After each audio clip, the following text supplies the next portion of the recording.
ফের একবার শিলচর থেকে নতুন দিল্লি পর্যন্ত তেজস রাজধানী এক্সপ্রেস চালু করার দাবি জানিয়েছেন এনএফ রেলের অধীন ডিভিশনাল রেলওয়ে ইনচার্জ কনসালটিভ কমিটির সদস্য সুমন্ত্র সারথী এন্দো। বুধবার লামডিং ডিভিশনাল রেলওয়ে ম্যানেজার কার্যালয়ে এনএফ রেলের অধীন ডিভিশনাল রেলওয়ে ইনচার্জ কনসালটিভ কমিটির বৈঠকে ফের একবার শিলচর থেকে নতুন দিল্লি পর্যন্ত রাজধানী এক্সপ্রেস ট্রেন চালু করার দাবি জানিয়েছেন তিনি।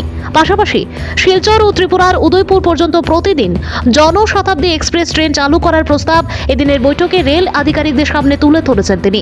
বর্তমানে শিলচর ও দিল্লির মধ্যে সপ্তাহে একদিন চলা সম্পর্কক্রান্তি এক্সপ্রেস সপ্তাহে 3 দিন করারও দাবি জানিয়েছেন তিনি। এছাড়াও শিলচর স্টেশনে যাত্রী নিবাস নির্মাণ সহ শিলচর 2 নম্বর গেটে থাকা রেল গেটের নিচে আন্ডারপাস নির্মাণ, কাটাখাল ও শালচাপড়ার উড়াল সেতু ইত্যাদি কাজ শেষ করার দাবি জানান তিনি। এদিকে হাফলং থেকে এই বৈঠকে অংশ নেন ডিআরইউসিসির সদস্য বিপ্লব দেব। তিনি এদিন যুগ সংঘকে জানিয়েছেন এই অঞ্চল পাহাড় লাইন দিয়ে যেসব ট্রেন চলাচল করছে সেই ট্রেনগুলোর অবস্থা খুবই খারাপ। শৌচালয় ও কামরাগুলো পরিষ্কার থাকে না, খুবই অপরিষ্কার থাকে শিলচর ও গুয়াহাটির মধ্যে চলাচল করা ফার্স্ট প্যাসেঞ্জার ট্রেন। ডিআরইউসিসির সদস্য বিপ্লব দেব এদিনের বৈঠকে এসব ট্রেন যাতে পরিষ্কার ও পরিচ্ছন্ন থাকে তার জন্য এনএফ রেলের আধিকারিকদের সামনে নিজের দাবি তুলে ধরেন। লামডিং থেকে মঙ্কু দাসের রিপোর্ট, আসাম প্রাইম নেটওয়ার্ক। আমি সুমন্ত্র সারথী এন্দো, আমি ডিভিশনাল রেলওয়ে ইউজার্স কনসালটেটিভ কমিটির একজন সদস্য। আমি শিলচর চেম্বার অফ কমার্স থেকে মনোনীত। এখানে আজকে একটা সভা হয়েছে ডিআরইউসিসি, সংক্ষেপে যাকে বলে সবাই, লামডিং ডিভিশনের আওতাধীন। এখানে রেলের বিভিন্ন সমস্যা নিয়ে কথাবার্তা হয়েছে। আমি শিলচর থেকে আমার যে বক্তব্য আমরা আগে লিখিতভাবে আমি পেশ করেছি সেটা নিয়েই কথা হয়েছে। মূলত ডিআরইউসিসি মিটিংয়ে কথা হয়, ওনারাও আশ্বাস দেন, কিন্তু কার্যক্ষেত্রে সেই আশ্বাসকে কার্যকরী করার কোনো প্রবণতা আমরা সচরাচর লক্ষ্য করি না। কারণ কর্তৃপক্ষ এখানে যে যারা আছেন ওরা সবাই বলেন আচ্ছা দেখছি, ইট ইজ আন্ডার কনসিডারেশন, কিন্তু পরবর্তী মিটিংয়ে এসে দেখি যে তার কিছুই হয়নি। কিন্তু এবারও এই মিটিংয়ে ওনারা নানাবিধ সমস্যার কথা আমরা তুলে ধরেছি। যেমন শিলচরের রেলওয়ে স্টেশনে আরেকটা প্ল্যাটফর্ম বাড়াবার কথা বলেছি। ওনারা বলেছেন দেখব, বা ও শিলচর একটা বিশ্বমানের স্টেশন হবে, তখন সেটা হয়ে যাবে। কোনো স্পেসিফিক কোনো এসুরেন্স দেননি।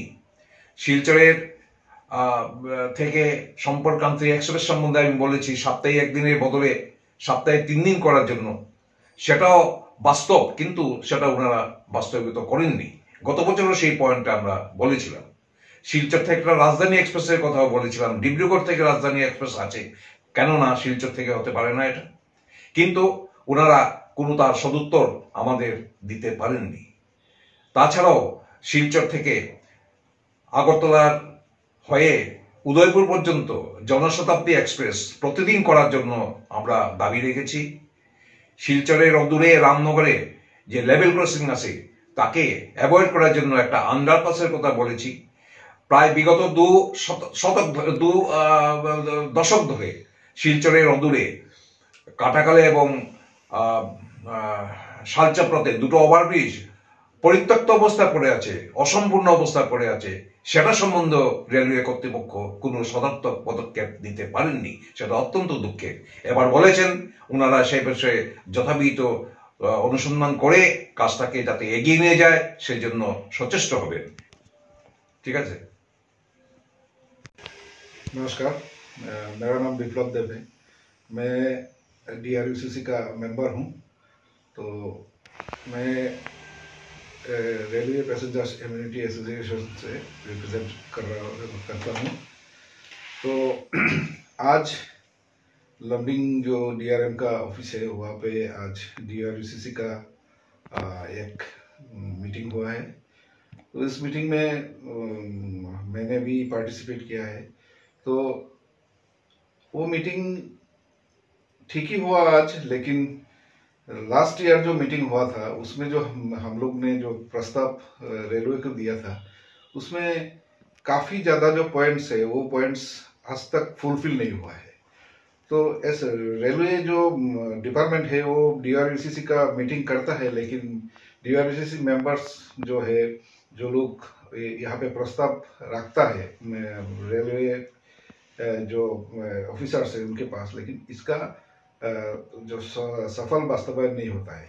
क्योंकि क्या कारण से नहीं होता है ये हम लोगों को पता नहीं, लेकिन आज भी हम लोग ने काफी सारा जो है जो रेलवे के पैसेंजर्स का जो जरूरत है वो सब हम लोग ने एजेंडा हिसाब से दिया था, तो उसमें काफी सारा बातचीत हुआ है।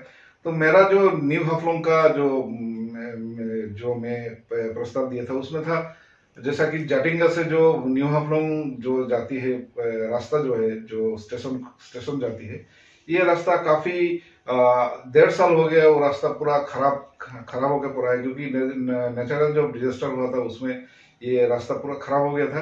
तो लास्ट ईयर भी मैंने उसका वो रास्ता को बनाने के लिए दिया था। तो इस बार ये रास्ता अभी काम शुरू हुआ है, जहाँ पे डिजास्टर हो गया रास्ता खराब हो गया था वहां पे काम शुरू है। लेकिन आज मैंने फिर उनको कहा कि जो जाटिंगा से स्टार्टिंग पॉइंट से न्यू हाफलोंग तक पूरा रास्ता ही खराब है, तो उसको भी ठीक करना चाहिए। तो उन लोगों ने आज जैसे बताया कि इसका ऊपर उन लोग व्यवस्था लेंगे, क्योंकि अभी ये प्रपोजल गया है रेलवे हेडक्वार्टर में, वो अगर प्रपोजल पास होता है तो पूरे रास्ता को वो लोग बनाएंगे। उसके बाद लास्ट ईयर मैंने वो दिया था, जो new Haflong station platform number 1-2 में कोच इंडिकेशन बोर्ड लगाने का प्रस्ताव दिया था। तो वो भी अभी फिलहाल आज हमको जो डीसीएम आर के महातो ने बताया कि ये काम शुरू हो गया।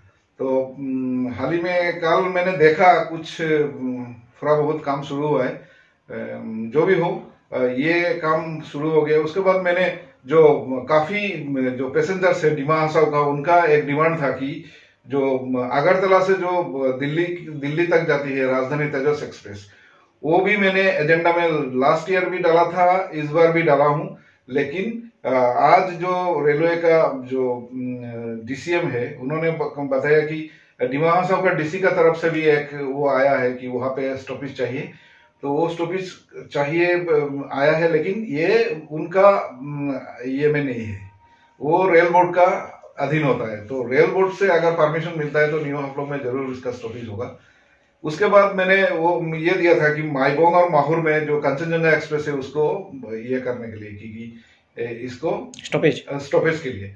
तो वहां पे उन्होंने बताया कि इसका ऑलरेडी प्रपोजल हेडक्वार्टर में गया है, इसको लेके ये लोग जो पदक्षेप लेंगे, चाहे माइबोंग में वो कम से कम माइबोंग में कंचनजंगा का स्टॉपेज हो। उसके बाद में माइबोंग कंचनजंगा एक्सप्रेस में डाइनिंग कार का बात भी मैंने कहा था, लेकिन उन्होंने बताया कि अभी फिलहाल आईआरसीटीसी को वो दिया गया है, वो लोग जो खाना पैसेंजर्स के लिए जो फूड्स है वो लोग दे रहा है। तो यही सारा काफी हमने दिया था। तो कुछ तो लोग आज हमको बताया कि वो कंप्लीट होगा, लेकिन आगे देखता है कि क्या करता है रेलवे ये।